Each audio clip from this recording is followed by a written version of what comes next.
आता लोक म्हणते जग सुधारलंय, जग सुधारलंय. सुधरू द्या.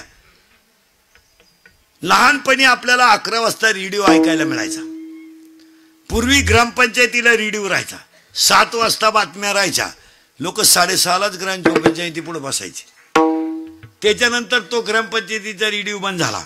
मग लग्नात नवरदेव रुसायला लागली रेडिओवरून. मग तो नवरदेवाला रेडिओ घ्यायचे लोक गळ्यात. ते 200-250 रुपयाला मिळायचं. 11 वाजता कामगार सभा, 7 वाजता बातम्या. मग ते कामगार सभा शेळ्यानं मागं वड्याला पाटाला ऐकायचं. ती नादीच होतं ती. तो रेडिओ गेला, टीव्ही आला. टीव्ही गेला, टीव्ही जवळजवळ वजा झाला. DVD आला, CD आला. आता सगळंच गेलं. आता फक्त 6,000चं 3,000चं खोकं घ्यायचं. सगळी माहिती त्याच्यात. बातम्या मोबाईलमध्ये, सगळं मोबाईलमध्ये. माणसं सुधरत गेली, पण अजून माणसं कानानच ऐकतात. टीव्ही गेला, जाऊ द्या, टीव्ही गेलाय, सगळं गेलंय, पण ऐकायचं ते कानानच, पाहायचं ते डोळ्यानं. मग बदल तरी काय झाला? मग नवीन डोळे बसवा, नवीन कान बसवा. तुलाही लखपतीची अवलाद देईन तुझी.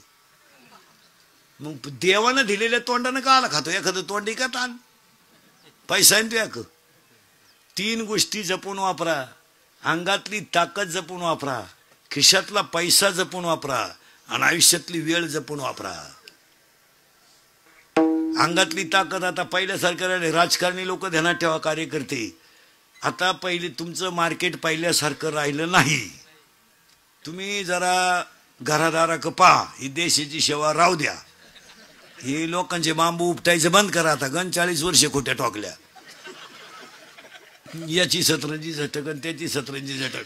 आता ते दिवस राहिले नाही. अहो 1.5 महिन्यापूर्वी तुम्ही एकमेकाला शेदत होते. आता एका कोंबडी कुदा त्या कोण तुमच्या नाद लागेल?